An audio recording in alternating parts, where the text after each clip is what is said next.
When Sara Glass walked into the studio, I had to say something about her outfit. I'm noticing you're wearing some very fabulous black leather pants. These are my power pants. This is like when I have something important to do that day, it's like, these are the black leather pants. Would you have worn something like this, I don't know, 15 years ago? Oh, no. Even 5 years ago, or maybe 5 years ago, I would have worn these in the city, but not back on Long Island. Sara grew up in an ultra-Orthodox Jewish community. For most of her life, she wore skirts and dresses, never pants, and definitely not leather ones. Because there are strict rules about what Orthodox women can and can't wear, and Sara followed all of them. I was wearing a wig over my hair, so it was like a long blonde wig, and I wore skirts. Something modest that covered my collarbone, elbows, and knees. And then I would need to wear tights below that so that you wouldn't see any exposed skin. But 14 years ago, Sara quietly started changing how she showed herself to the world. At first, it was slow.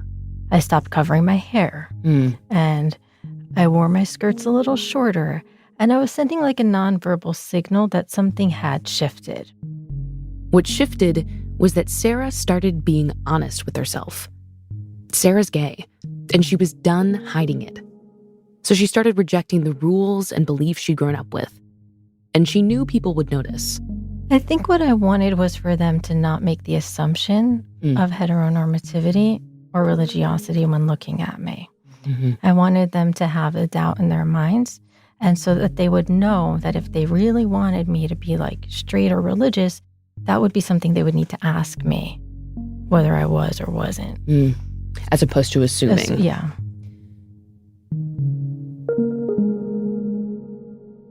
From the New York Times, I'm Anna Martin. This is Modern Love. Love now and Did you fall in love last night? I love Love was stronger than anything you can for the love. love. And I love you more than anything. There's still love.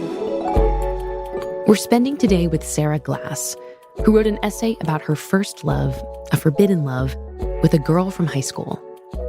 It's called, Please God, Help Me Stop Missing Her. Here's an excerpt from that essay, read by Julia Whalen.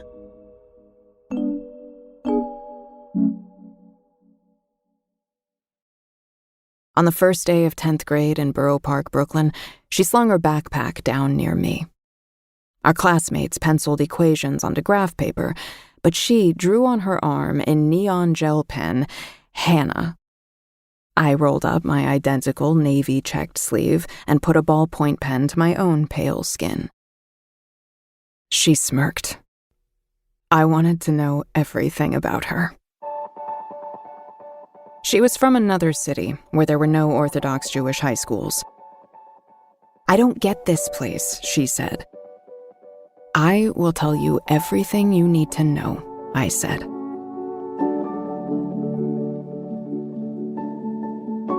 We met up in Brooklyn at a concert. We watched Kinneret, our community superstar, her long gown sparkling as she filled the room with song. Hannah was so close that I could feel the movements of her body in the air between us. I clenched my shoulder blades together, tighter. Around us, dozens of pious voices sang with Kinneret about the world to come.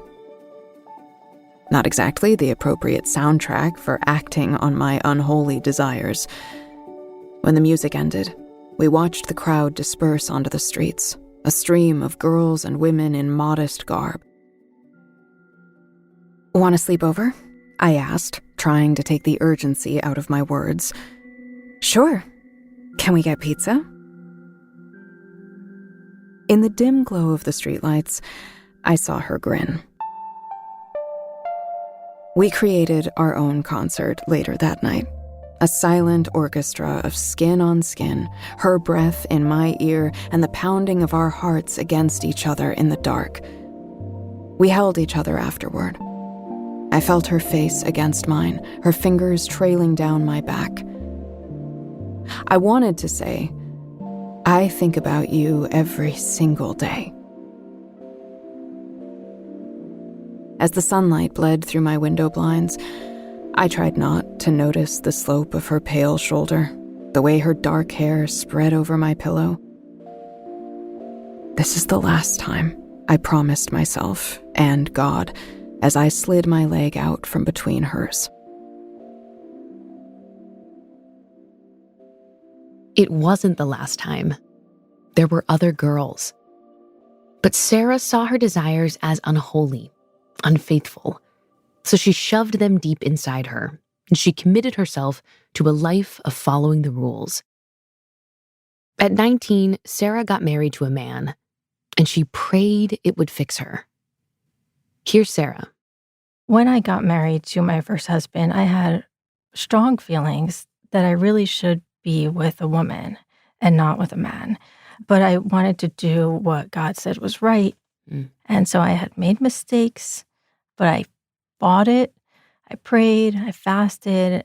It was like, I'd love to murder people, but I'm like over it, mostly over it. I only think of it like once in a while. It was that evil to you. Yeah. It was akin to murdering someone. Exactly. And I thought, I can do it. Like, it's okay. I can handle it. I'll be with a man, but at least I'll get to be me in this one way. I'll get to have a PhD in psychology. That's like the thing for me. My body's going to be for God. Everything I do every day will be for God. But just like, it was like the one thing, it was like my bargain with God. Let me just have the PhD in psychology. I just want to do this one thing. Sara had dreamed of becoming a psychologist since she was a kid.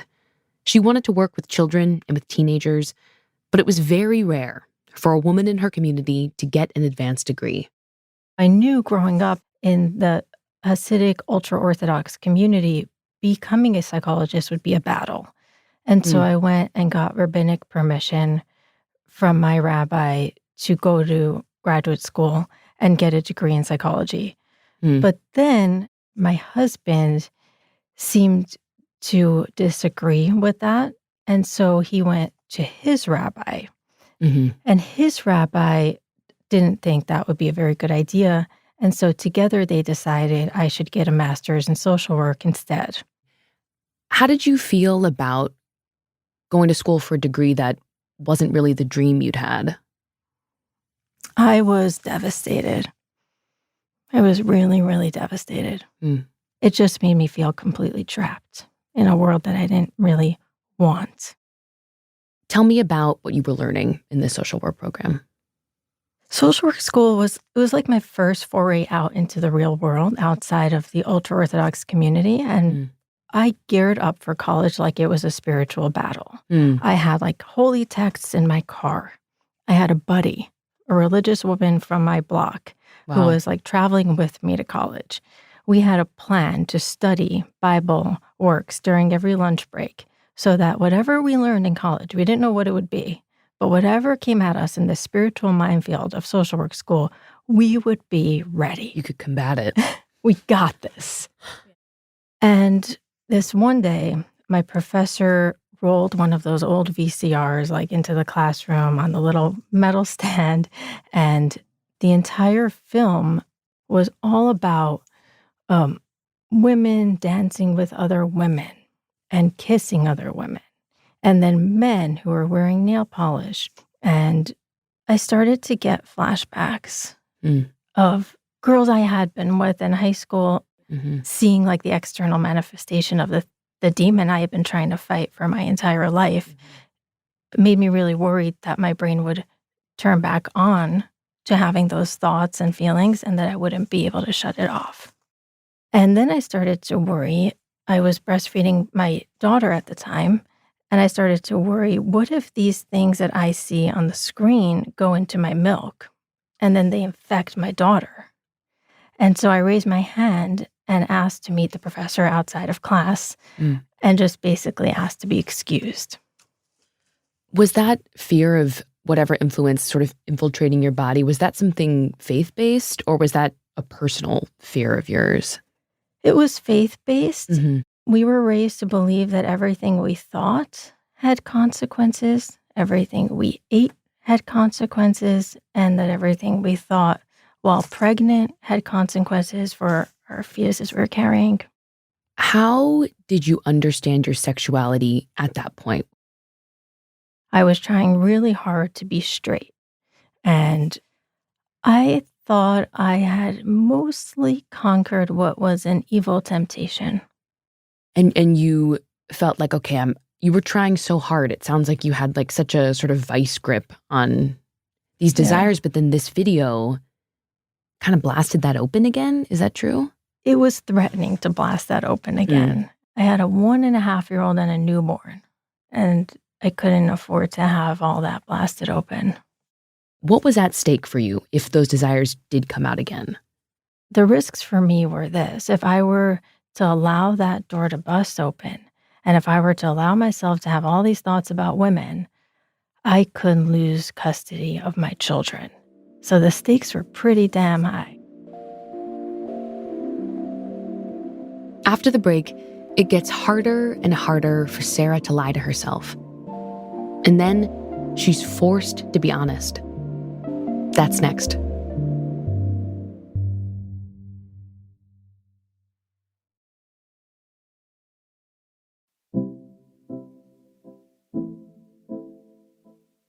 Eventually, Sara Glass divorced her first husband. She got remarried to another man who was supportive of her getting her PhD. Those years were busy. She had 2 little kids. Most nights, she'd study until 4 a.m. Still, sometimes her desire would surface. She wanted to be with a woman. But she'd shove it down just like she had for so many years. Finally, Sara graduated. She fulfilled her childhood dream. She was officially a psychologist. And she opened her own practice on Long Island, treating mostly kids and teens from the ultra-Orthodox community. I got this little cottage set back from the main street on Long Island and decorated 3 separate play therapy rooms with expressive arts therapy and sand play therapy. And I brought in this wonderful, wonderful team of sensitive, warm child therapists and adult therapists. It was beautiful just to be able to do the work and to go in every day and like have young children and teenagers come in and feel safe. Did your clients come to you specifically because you were in the community with them? And here's where it gets dicey. Some explicitly did ask before signing up for therapy with me, are you Orthodox? And at that time, I did identify as Orthodox, and so I said yes. And for some, it was more implied by the way I dressed and the words that I knew how to speak. So they would be able to use words like Shabbos, which is like observing the Sabbath from sundown on Friday to sundown on Saturday, but they can just weave it into a sentence and I would know exactly what it meant. And, for others, it was that I was seeing their children and they wanted their children to have adults in their lives who were positive role models, who were like adhering to the same value system that the parents are trying to teach at home. Did you feel like a positive role model? I did until I didn't. I started to struggle once I divorced my second husband, and this was just because I was gay and I couldn't do it anymore. And so I chose to get divorced and move to Manhattan and started to date women. And at that point, But you kept your practice on Long Island. I kept my practice on Long Island and built a second one in Manhattan. I don't know if I felt like a positive role model. I felt like maybe a good therapist, but I was starting to worry about that other part. Was your dating life, now that you're living in Manhattan and you're divorced, was your dating life seeing women, was that a secret? Looks from your face, looks like a complicated answer. Yeah. I really didn't want it to have to be a secret. But at the same time, it wasn't something I advertised. And what I struggled with was this. I felt that it was my job as the therapist to create this sanctuary for my clients and for them to be able to walk into my room and to know, like, it's safe here. I don't need to worry about you. That was like sometimes the only place they had where they didn't have to take care of anybody else or worry about anybody else. And that was sacred to me. And so the struggle was, I know I'm changing some things and I know my clients. So I know that the changes I'm making will give them some pause. But now you don't have that practice on Long Island anymore, correct? It's just the Manhattan one. Tell me about what happened. Okay. I've barely even spoken about this since it happened. So you'll get to hear it very raw. As I'm going through this whole transition, I started to date someone and I really, really liked her. And she's sort of a masculine presenting lesbian. And I was grappling with this, like staying closeted versus coming out. And so when she wanted to post some pictures of us on her personal social media pages, even though I knew it was a little risky, I was like so tired of being closeted that I was like, you go do that. Don't tag me. Keep your page private, but let's be proud in this little area of your private social media page. Unfortunately, those pictures got leaked. Like one person saw them and then screenshot them, and communities like that, they have chats, WhatsApp chats, the Orthodox communities. So my picture went viral. On really the Orthodox quickly. chats. Yes. So when I first heard this was happening, I spoke with my team. These were people I employed, and they had already known that I was changing. And I said to them, if this becomes an issue for you guys, I will step down from my position at the head of the practice. You know, if this blows up, I'm going to just duck out of the way and take all the fire so you guys can like just get away scot-free and continue to build your careers. Oh, yeah. I think I want you to keep, I think that's a generous thing to say to your staff. It's clear that you cared for them so much, but also even the language, duck away, I'll take the fire. Yeah. I mean, it's pretty violent language that you're using. You know, it's clear that you were preparing for a potential onslaught. I was. And like when the picture got leaked, I started to get these phone calls at first from some clients. And they never said, like, we have a problem with you being gay. But what they said was, like, let's put all our sessions on hold for now, you know, or they would say things like, we just wish you had been authentic with us about who you are. And they weren't wrong to feel like a little bit deceived. You know, I'm a feminine presenting lesbian, so I have that privilege where I don't have to, like, I didn't have to change my appearance to feel true to who I was. They also met me being married to a man, wearing a wig, and I look kind of the same, just without the wig. And, you know, I had given every impression that I was like kind of still similar to the person they had known me to be when they met me. Did you get any calls from clients themselves and not just the parents of clients? Yes. I had been in the community for several years, so there were some kids I had watched them grow up. Like I had treated them from like 2nd grade to 7th grade or something like that. I knew when their teeth fell out. I helped them go on their first overnight sleepovers. And so there was one teenager, she reached out to me and said, the person I would normally talk to about this would be you. And now I can't even talk to you. And I just don't even know if I'll ever trust anybody again. Oh my God. How did you respond to that? I cried. That one really broke me. I didn't say that to the child. I validated her feelings. I apologized to her. I told her I understood and that I would talk with her mom about how she could move forward. Because again, you know, she was a child. I didn't want to like violate the parents' wishes and engage too much in this out of session communication. Did you eventually follow up on your promise to your staff and leave that practice? Yes. I had this one associate on my staff whom I had been working with for the longest, and she called me and she said, you know, it's time.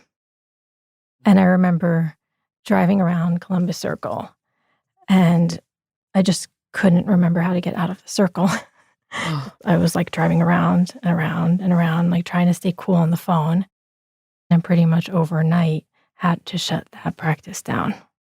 And actually, I do want to mention there were some clients who called me and had different conversations with me. And they said, "You've been our therapist for all these years. We know who you are and we hope you're happy. And where's your new office? Because we're going to take the train and we'll be there." It sounds like you were being so strong for the people around you, but I mean, this is devastating. How were you coping? The person I was dating at the time is now my wife, and she remembers just holding me through those nights. I would just sometimes wake up like shaking and crying. It was just all I wanted to do was be a safe person for those children, those teens. And then when I turned into the person who hurt them and who caused them pain, I really, really needed her, and I was glad that she was there. You married the woman in the photo. Yes. She is the most loving, sweetest person I could ever have imagined ending up with. And she and I actually have another child together. Wow. He's 2.5 now. And he's just like the sweetest. And your 2 kids have a baby brother. Yes, they do. They're great with him. How old are they now? They're juniors in high school. Whoa. So in our household right now, we're doing college tours. Are you still in touch with anyone in the Orthodox community where you grew up? No. Not at all. No, I'll occasionally have like little bits of communication with my siblings. And it's not that they cut me off or I cut them off. It's just that they live in a world where having a queer sister would be a problem for them. Do you ever feel homesick for that community at all? Yeah, I do. They're only like about 11 miles away from where we are right now. And I know that because I've gone onto Google Maps and been like, how far is my sister from where I am? And how crazy is that we're living such completely different lives? And there are many times when I feel like I just want to call someone, and just say, this great thing happened today. And I don't have that many of those people. And sometimes I'm just like, gefilte fish is this Jewish food. It's like, imagine like taking white fish, grinding it, mixing it with flour and baking it as a loaf. It's not the best, but I'll be like, I just want like gefilte fish, Like once in a while I'll buy a jar of it. Like my family's like, can you just put that in the back of the fridge? But I'll eat a piece just to feel like that connection to home. Sara, thank you so much for this conversation. Thank you for being open to hearing all about the good, the bad, the difficult. I appreciate it.